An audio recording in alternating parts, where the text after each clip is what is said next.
శ్రీ గురుభ్యో నమ. శ్రీ గురుచరిత్ర అధ్యాయం 11. శ్రీ గణేశాయ నమ. శ్రీ సరస్వత్యై నమ. శ్రీ గురుభ్యో నమ. ప్రస్తావన: ఈ 11వ 12వ అధ్యాయాలలో శ్రీ దత్తాత్రేయ స్వామి యొక్క రెండవ కలియుగ అవతారమైన శ్రీ నృసింహ సరస్వతీ స్వామి వారి వృత్తాంతం చెప్పబడుతుంది. ఇందులో గమనించవలసిన ముఖ్యమైన అంశాలు ఇవి. 1.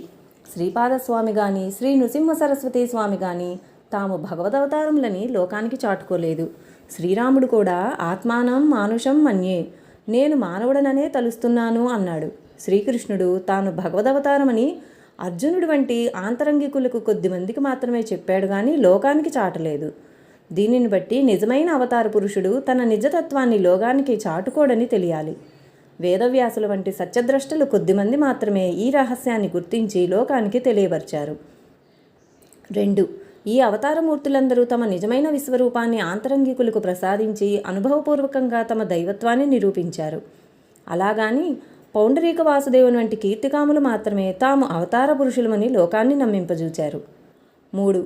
అవతార పురుషులందరూ సద్గురువులను ఆశ్రయించి సత్సాంప్రదాయాన్ని పాటించారే గాని తమ కట్టి ఆలంబనలు అనవసరమని తాము సర్వధర్మాలకు అతీతులమని చెప్పి స్వేచ్ఛాచారులు కాలేదు. 4. అవతార పురుషులందరిలాగే వీరిద్దరూ తాము జన్మతః పరిపూర్ణులైనప్పటికీ వినమ్రులైన సాధకుల వల్లనే ప్రవర్తించారు గాని సిద్ధులమని విర్రవీగలేదు. 5. వీరు దివ్యలీలను ప్రదర్శించినప్పటికీ అవి ఆర్తులను రక్షించేవిగాను అర్ధార్థులను పోషించేవిగాను నిర్దుష్టమైన ఆధ్యాత్మిక భావనను భక్తులకు ప్రసాదించి వారిని మోక్షోన్ముఖులు చేసేవిగా మాత్రమే ఉన్నాయి. కేవలం తమ శక్తి సామర్థ్యాలతో లోకులను సంభ్రమాశ్చర్యాలతో ముంచి తమకు కీర్తిని చేకూర్చే సాధనాలైన చిల్లర చమత్కారాలు వారెన్నడూ ప్రదర్శించలేదు. కథారంభము: నామధారకుడు అత్యంత ఆసక్తితో ఇలా అన్నాడు.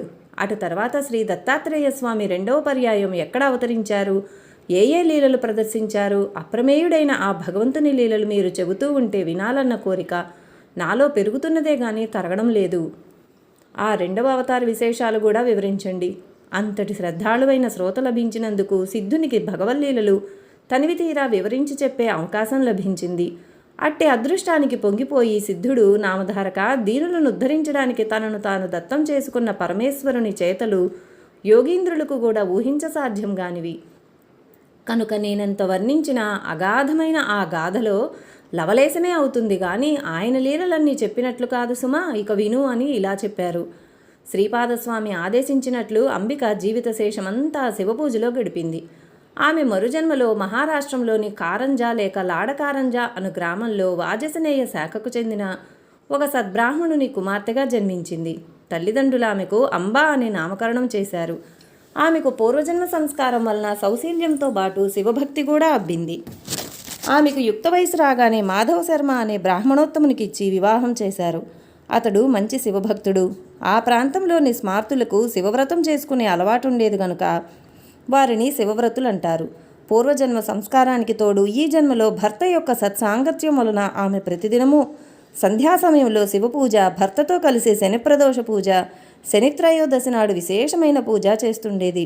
విశేషించి అంబ తన భర్తను సూర్యుణ్ణి ఛాయాదేవి వలె విడనాడక సర్వోపచారాలు చేస్తుండేది. ఇలా 16 సంవత్సరాలు గడిచాక అంబ గర్భవతి అయింది. మాధవ శర్మ సకాలంలో పుంసవనాది కార్యక్రమం నిర్వర్తించాడు. నెలలు నిండిన తరువాత మహామహిమాన్వితమైన ఒక శుభలగ్నంలో ఆమెకు ఒక మగబిడ్డ కలిగాడు. నామధారక, ఆ పిల్లవాడు పుట్టగానే అందరి పిల్లల వలె ఏడవలేదు. సరిగదా స్పష్టంగా ప్రణవముచ్చరించాడు. అది విన్నవారు ఆశ్చర్యపోయారు. జ్యోతిశాస్త్ర విద్వాంసులు అతని జాతకం చూసి, మాధవ శర్మ, నీ భాగ్యం పండింది. ఈ శిశువు సాక్షాత్తు భగవంతుడే. ఇతడు మనవలే గృహస్థాశ్రమం స్వీకరించడు. చిన్న వయసులోనే సన్యాసం స్వీకరించి జగద్వంద్యుడవుతాడు. ఇతని చరణాలు ధ్యానించిన భక్తులకు కామధేనువు అవుతాడు. ఇతని దర్శనం చేతనే పతితులు పావనులవుతారు. ఇతనిని కన్నందువలన మీకు కీర్తి ప్రతిష్టలు దివ్య సుఖాలు లభిస్తాయి అని దైవజ్ఞులు చెప్పారు. మాధవ శర్మ ఆ విద్వాంసులను ఘనంగా దక్షిణ తాంబూలాలతో సత్కరించాడు.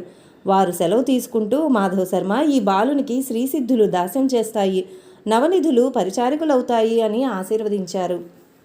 ఆ బాలుడు పుట్టిన వెంటనే ప్రణవం ఉచ్చరించిన సంగతి వాడవాడలా ప్రాకిపోయి అతన్ని చూడడానికి జనం ఇసుక వేస్తే రాలనంతగా వచ్చారు. పిల్లవానికి దృష్టిదోషం తగలకుండా తండ్రి రక్షాబంధనం చేయించాడు. తల్లి అతనికి ఉప్పు, మిరియాలు, ఎండుమిరపకాయలు, వేపాకులతో దృష్టి తీసేది. తర్వాత ఒక సుముహూర్తంలో ఆ పిల్లవానికి శాలగ్రామదేవ అని పేరు పెట్టారు. కానీ ఇంట్లో అందరూ అతన్ని నరహరి అని పిలుచుకునేవారు. నరులంటే అజ్ఞానబద్ధులైన మానవులు. హరి అంటే మానవుల యొక్క అజ్ఞానం వలన కలిగిన దైన్య, తాప, పాపాలను పోగొట్టేవాడని అర్థం. ఆ పేరు ముందుగానే ఆయన అవతారమూర్తి అని సూచిస్తున్నట్లు ఉన్నది. బలహీనంగా ఉండటం వలన అంబ వద్ద పిల్లవానికి చాలినన్ని పాలు లేవు. పిల్లవాని కోసం ఒక దాదిని కానీ పాడి మేకను కానీ ఏర్పాటు చేయాలని ఆ దంపతులు ఆలోచిస్తుండగా ఆ పిల్లవాడు తన చిన్నారి చేతులతో తల్లి యొక్క వక్షస్థలాన్ని స్పృశించాడు. వెంటనే ఆమెకు స్తన్యం పెళ్ళుబికి 32 ధారలుగా కారి నేలపై పడ్డాయి. ఈ విషయం అందరికీ తెలిస్తే బిడ్డకు దృష్టిదోషం తగులుతుందని వెరచి అంబ ఈ లీలను రహస్యంగా ఉంచింది. ఆ పిల్లవాడు ఊయల్లో పడుకోబెడితే ఏడ్చేవాడు, నేల మీద పడుకోబెడితే ఆడుకునేవాడు. ఇలాంటి లీలలు ఎన్నో జరిగినప్పటికీ తల్లి వాటిని ప్రకటించలేదు. అందువలన ఆ ప్రభువు యొక్క సంపూర్ణమైన దివ్యత్వం అందరికీ తెలియలేదు. ఇలా సంవత్సరం గడిచినా అతనికి ఒక్క మాట కూడా రాలేదు. కులదేవతలను ఆరాధించమని కొందరు, మర్రి ఆకుల విస్తళ్లలో బ్రాహ్మణులకు భోజనం పెట్టించమని కొందరు, రావి ఆకుల విస్తళ్లలో భోజనం పెట్టించమని మరికొందరు చెప్పారు. మాటలు చెబుతూ అతని చేత అనిపించడానికి యత్నిస్తుంటే క్రమంగా వస్తాయని కొందరు, అతడు మాత్రం మాటలొచ్చినా కొంతకాలం తర్వాత మాత్రమే మాట్లాడతాడని మరికొందరు అనేవారు. వారందరి మాటలు విని నరహరి నవ్వేవాడు.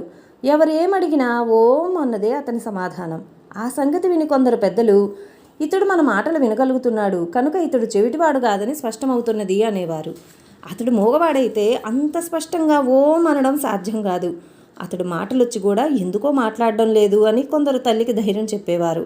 ఆమె ఎవ్వరేది చేయమని చెప్పినా అదెల్లా చేసేది. తమ కులదైవమైన దత్తస్వామికి ప్రత్యేక పూజలు చేసేది. ఇలా నరహరికి 7వ సంవత్సరం వచ్చింది. కానీ అతడు మాట్లాడనే లేదు. బాలుడు మూగవాడవుతాడని తల్లిదండ్రులు ఎంతో కలత చెందారు. ఒకనాడు అంబ అతని పరిస్థితికి కంటతడి పెట్టింది. అది చూచి నరహరి సైగలతో ఆమెను వారించి పక్కనే ఉన్న ఒక ఇనుప వస్తువును తెప్పించి చేతితో త్రాకాడు. తక్షణమే అది బంగారంగా మారింది. ఆశ్చర్యంతో తల్లిదండ్రులు మరికొన్ని ఇనుప వస్తువులను అతని చేత తాకించారు. అవి కూడా బంగారంగా మారాయి. తమ పిల్లవాడు సామాన్యుడుగాడని, ఆజన్మ సిద్ధుడని వారు గుర్తించారు. అయినప్పటికీ ఆ దంపతులు అతడు మాట్లాడకపోవడం గురించి దిగులు పడుతూనే ఉండేవారు. అతడు వేదాధ్యయనం చేసి స్వధర్మాన్ని ఎలా పాటించగలడనేదే మాధవ శర్మకున్న దిగులు. తల్లి ఒకరోజు అతన్ని నక్కులు చేర్చుకొని కన్నీరు కారుస్తూ, నా కన్న తండ్రి, నీ మాటలు విని ఆనందించే భాగ్యం మాకు లేదా అన్నది. అది విని నరహరి నవ్వి తనకు ఉపనయనం చేస్తే మాట్లాడతానని, మొట్టమొదటిగా ఆమెతోనే మాట్లాడతానని సైగల ద్వారా తెలిపాడు. ఆ సంగతి విని మాధవ శర్మ ఆశ్చర్యపడి అతని ఉపనయనానికి ఒక శుభముహూర్తం నిర్ణయించి ఊరి వారినందరినీ ఆహ్వానించాడు. గ్రామస్తులందరూ అతడు ఆశలు అడియాసలై నలుగురిలో తలవంపులకు గురవుతాడని తలచారు. కొందరు పెద్దలు మాత్రం, అయ్యా, ఆ పిల్లవాడు గాయత్రి మంత్రం ఉచ్చరించగలిగితే మనకేమీ, లేకపోతేనేమి, మనకు మాత్రం మృష్టాన్న భోజనము, ఘనంగా దక్షిణ తాంబూలాలు లభిస్తాయి కనుక ఈ ఉపనయన కార్యక్రమం జరుపుకొనివ్వండి అన్నారు. అందరూ ఉపనయనానికి మాధవ శర్మ ఇంట సమావేశమయ్యారు. నరహరి ముండనము, మాతృభోజనము అయ్యాక జింక చర్మము, పసుపు వస్త్రము ధరించాడు. చెవిలో గాయత్రి మంత్రం ఉపదేశించినప్పుడు నరహరి ఆ మంత్రరాజాన్ని మనసులోనే జపించి దీక్ష తీసుకున్నాడు. తర్వాత అతడు తల్లికి నమస్కరించి ఆమెను భవతి భిక్షాందేహి అని భిక్ష కోరి మొట్టమొదట ఆమెతోనే మాట్లాడతానని తల్లికి తానిచ్చిన మాట నిలబెట్టుకున్నాడు. తల్లి మొదటి భిక్ష ఇచ్చి ఋగ్వేదం పఠించు, ఆచారం పాటించు అనగానే నరహరి అగ్నిమీళే పురోహితం అని ప్రారంభించి ఋగ్వేదంలోని మొదటి మంత్రం చెప్పాడు. అంబ రెండవసారి భిక్ష ఇచ్చి యజుర్వేదం పఠించు, ఆచారం పాటించు అనగానే నరహరి ఈశేత్వా అని ప్రారంభించి యజుర్వేదంలోని మొదటి మంత్రం పఠించాడు. తల్లి మూడవసారి భిక్ష ఇచ్చి సామవేదం పఠించు, ఆచారం పాటించు అనగానే నరహరి అగ్ని ఆయాహి అని ప్రారంభించి సామవేదంలోని మొదటి మంత్రం గానం చేశాడు. అది వినగానే తల్లిదండ్రుల ఆనందానికి, సభలోని వారి ఆశ్చర్యానికి అవధులు లేవు. జీవితంలో మొదటిసారిగా మాట్లాడడం, ప్రణవోచ్చారణ, తర్వాత వేదపఠనతో గాని చేయకూడదని నరహరి అంతకాలము మాట్లాడలేదని అందరూ అనుకున్నారు. 3 భిక్షలు అయ్యాక ఆయన 4వ వేదం కూడా చదివాడు. ఆయన భగవదవతారం అని తెలుసుకొని అచ్చటి బ్రాహ్మణులంతా నమస్కరించారు. సర్వశాస్త్రాలకు జన్మస్థానమైన ఆ ప్రభువుకు ఇది ఒక లెక్కలోనిది కాదు. క్రతువు పూర్తిగా వచ్చింది. మాధవ శర్మ దంపతులు అమితోత్సాహంతో ఉన్నారు. వామనుని వలె భాసిస్తున్న ఆ నూతన బ్రహ్మచారి నరహరిని తల్లి ఆశీర్వదించి, నాయనా, ఇక నుంచి నీవు భిక్షతోనే జీవించాలి సుమా అన్నది. వెంటనే అతడు తల్లికి నమస్కరించి, అమ్మా, నీ ఆజ్ఞ మేరకు నేను భిక్షువునవుతాను, నేను సన్యాసాశ్రమం స్వీకరించడానికి అనుమతించండి అని తండ్రి వైపు కూడా తిరిగాడు. ఆ మాటలకు ఆ తల్లి నివ్వెరబోయి దుఃఖిస్తూ, నాయనా, ఒక్కగానొక్క మగబిడ్డవు, మేము 16 సంవత్సరాలు ఎంతగానో ఎదురుచూసి ఎన్నో వ్రతాలు ఆచరించాక పుట్టావు. తర్వాత 7 సంవత్సరాలు నీవు మాట్లాడనే లేదు. ఇంతకాలానికి పరమేశ్వరుని కృప వలన నేను చేస్తున్న పూజలు వ్రతాలు ఫలించి ఈరోజే మొదటిసారిగా నీ మాటలు వినగలిగాను. అందుకు నేను సంతోషిస్తుండగా నీవిలా అంటావేమి? అప్పుడే నీవు ఇల్లు విడిచిపోతే మా గతేమిటి? నీవు గృహస్థవై బిడ్డలు కలిగాక సన్యసించవచ్చు కదా అని బ్రతిమాలింది. అప్పుడు నరహరి తల్లిని కౌగిలించుకొని ఓదార్చి, అమ్మా, నా మాట విను, వివేకంతో ఆలోచించి ఈ వ్యర్థమైన దుఃఖాన్ని తొలగించుకో. నేను ధర్మరక్షణ కోసం అవతరించాను. నీకింకా 4 బిడ్డలు కలిగి ప్రేమతో మీ సేవ చేస్తారు. వెనుకటి జన్మలో నీవు నిష్ఠతో శంకరుణ్ణి పూజించడం వల్లనే నేను నీ గర్భాన జన్మించాను అని చెప్పి ఆమె శిరస్సుపై తన చేతి నుంచి ఆశీర్వదించాడు. వెంటనే ఆమెకు తన పూర్వజన్మ స్మృతి కలిగింది. అతడు శ్రీపాదవల్లభుడుగా దర్శనమిచ్చాడు. వెంటనే ఆమె ఆనందంతో పరవశించి అతని పాదాలపై పడి ఇలా అన్నది, స్వామి, పూర్వజన్మలో కుపుత్రవతినైన నేను ఆత్మాహుతికి పాల్పడినప్పుడు రక్షించిన శ్రీపాదుడు నీవే. బ్రహ్మాండాలన్నీ నీలోనే ఉన్నాయి. అట్టి నీవు నా గర్భాన పుట్టినందువలన నా భర్తృవంశము పితృవంశము కూడా పావనమయ్యాయి. అతడు ఆమెను లేవదీసి, అమ్మా, ఈ పూర్వవృత్తాంతం వెల్లడి చేయవద్దు. నీకొక రహస్యం చెబుతాను, గుప్తంగా ఉంచు. నేను సంసారం అంటని సన్యాసిని. నేను చేయవలసిన తీర్థాటనము మొదలైన కార్యాలెన్నో ఉన్నాయి. అవి నేను ప్రకటించ వీలు లేనివి, రహస్యమైనవి. ఈ కర్తవ్యం నాకు తప్పదు కనుక నేను ఇంట్లో ఉండ వీలుపడదు. కనుక నీవు అనుమతి ప్రసాదించు అన్నాడు. శ్రీ దత్తాయ గురవే నమః. శ్రీ శ్రీపాద శ్రీవల్లభాయ నమః. శ్రీ నృసింహ సరస్వత్యై నమః. శ్రీ గురుచరిత్ర అధ్యాయం 12. శ్రీ గణేశాయ నమః. శ్రీ సరస్వత్యై నమః. శ్రీ గురుభ్యో నమః. సిద్ధయోగి ఇంకా ఇలా చెప్పారు. అప్పుడు ఆ తల్లి పుత్రవాత్సల్యంతో ఇలా అన్నది, నాయనా, నీవు లోకానికి ధర్మం చెబుతావు కదా, మరి నీవు కూడా 12 సంవత్సరాలు బ్రహ్మచర్యం అవలంబించాక గృహస్థువై బిడ్డలు కలిగాక సన్యసించి లోకానికి ఆదర్శం చూపాలి కదా. ఇలా క్షణికావేశంలో సన్యాసం స్వీకరిస్తే వాసనాక్షయం అవక మానవులు పతితులవుతారని శాస్త్రాలు హెచ్చరిస్తున్నాయి కదా అని బ్రతిమాలింది. అప్పుడు వటువైన నరహరి అలనాడు కపిలుడు తల్లికి జ్ఞానోపదేశం చేసిన విధంగా ఆమెకు తత్వం ఇలా బోధించాడు. అమ్మా, భౌతికమైన శరీరాలు వైభవము అశాశ్వతాలే. మరణం లేనివాడంటూ ఎవడూ లేడు. మృత్యుదేవత ఎప్పుడూ జీవితాన్ని వెంటనంటే ఉంటుంది. యువకులకైనా వృద్ధులకైనా ఈ శరీరం ఎప్పుడు రాలిపోతుందో తెలియదు. అప్పిచ్చినవాడు తానిచ్చిన గడువు ఎప్పుడు తీరుతుందా అని లెక్క పెట్టుకుంటున్నట్లు మృత్యుదేవత కూడా మానవుల జీవితకాలాన్ని లెక్క పెడుతూ ఉంటుంది. రాత్రి పగలు అన్నవి మానవుని ఆయుర్దాయాన్ని ఎగరగొట్టుకొని పోతుంటాయి. ఈ శరీరము, భార్య, బిడ్డలు, గృహము, ధనము, జీవితము అశాశ్వతమని మరచి అవే ప్రధానమనుకుని జీవించేవారు పశువుల వంటివారు. కనుక ధర్మాచరణం ఒక్కటే మానవుల కర్తవ్యం. అలాగాక మృత్యువును జయించిన వారు మాత్రమే నీవు చెప్పినట్లు విరామంగా జీవించవచ్చు. కానీ మానవులు కొద్ది నీరు మాత్రమే ఉన్న సరస్సులోని చేపల వంటి వారు. ఆ కొంచెం నీరు ఇంకిపోయాక వారి గతేమిటి? ఈ కలియుగంలో మానవునికి 100 ఏండ్ల ఆయుర్దాయం. అందులో సగకాలం నిద్రలోనూ బాల్యము పరాధీనత వల్ల కొంతకాలము గడిచిపోతుంది. ఇట్టి జీవితంలో ప్రాప్తించే సంపద క్షణకాలం ఉండి వాడిపోయేది. కాలచక్రం గర్భంలోని పిండములను, శిశువులను, బాలురను, యువకులను, విఘ్నులను, దేవతలను, సర్వజీవులను మృంగివేస్తుంది. దేని మీదైనా మమకారం పెట్టుకోవడం ఆత్మవంచనే. దుఃఖాన్ని కొని తెచ్చుకోవడమే అవుతుంది. బయట చర్మము, లోపల మాంసము, ఎముకలు, రక్తము గల ఈ శరీరము నీటి బుడగ వంటిది. శరీరము జడము, నశ్వరము, ఆత్మ చిత్స్వరూపము, శాశ్వతము. దానికి సుఖదుఖాలు లేవు. ఉన్నాయనుకోవడం అజ్ఞానం మాత్రమే. సద్గురు కటాక్షం వలన మానవుడి మాయను దాటాలి. ఉత్తమమైన మానవ జన్మమెత్తి కూడా ఆత్మకు శ్రేయస్సు చేకూర్చుకోని వాడే నిజమైన ఆత్మవంచకుడు, ఆత్మఘాతకుడు, బ్రహ్మఘాతకుడు కూడా. అమ్మా, ఈ మాట సామాన్యుల విషయంలోనే ఇంత వాస్తవమైతే కారణజన్ముడనైన నాకేది కర్తవ్యం? విషయ సుఖాలు వదలలేని వారికి నీవు చెప్పినట్లు గృహస్థాశ్రమం తర్వాత సన్యసించడం అనే క్రమం తగి ఉన్నది. నాకట్టి విషయావాసనలే లేవు. కనుక ధీమంతుడనైన నాకు ఎట్టి విఘ్నాలు రాజాలవు. నేను బ్రహ్మచర్యాశ్రమం నుండే సన్యాసం తీసుకుంటాను. నన్ను ధ్యానిస్తూ ఉండు, సంసారాన్ని దాటగలవు అని యశోదకు బాలకృష్ణుడు చూపినట్లు తన దివ్యరూపాన్ని దర్శింపజేశాడు. ఆయన ప్రసాదించిన యోగ దృష్టితో ఆమె ఆ మూర్తిని కన్నులారా దర్శించి ఇలా అన్నది, స్వామి, నీవు పుట్టుక లేనివాడవు. బ్రహ్మాండాలన్నీ నీలోనే ఉన్నాయి. బ్రహ్మకు కూడా నీ గుణరూపాలు కొంచెమైనా తెలియరానివి. మాయామోహితురాలనైన మానవ స్త్రీని నాకెలా తెలుస్తాయి? ఈ జ్ఞానమైన నీవనుగ్రహించిందే. నీవు సత్యసంకల్పుడువు. నీ సంకల్పానికి నేను అడ్డు చెప్పను. లోకహితం చేయడానికి అవతరించిన నిన్ను నా పుత్రుడు అని తలచి ఇంట కట్టి పెట్టుకొనడం తగదు. అయితే నీ యొక్క ఈ దివ్యమైన ఆకారం నా మనసులో స్థిరంగా నిలిచేటట్లు అనుగ్రహించు. నాకింకా పుత్రులు కలుగుతారన్నావు. మాకింకొక్క బిడ్డ పుట్టేవరకైనా నీవిక్కడే ఉండు. అప్పటి వరకు సన్యసించడానికి నేను అనుమతించను.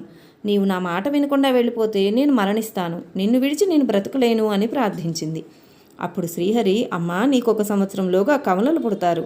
అంతవరకు ఉంటాను కానీ ఆ తర్వాత నా సంకల్పానికి అడ్డు చెప్పకూడదు అని ఆమె వద్ద మాట తీసుకున్నాడు.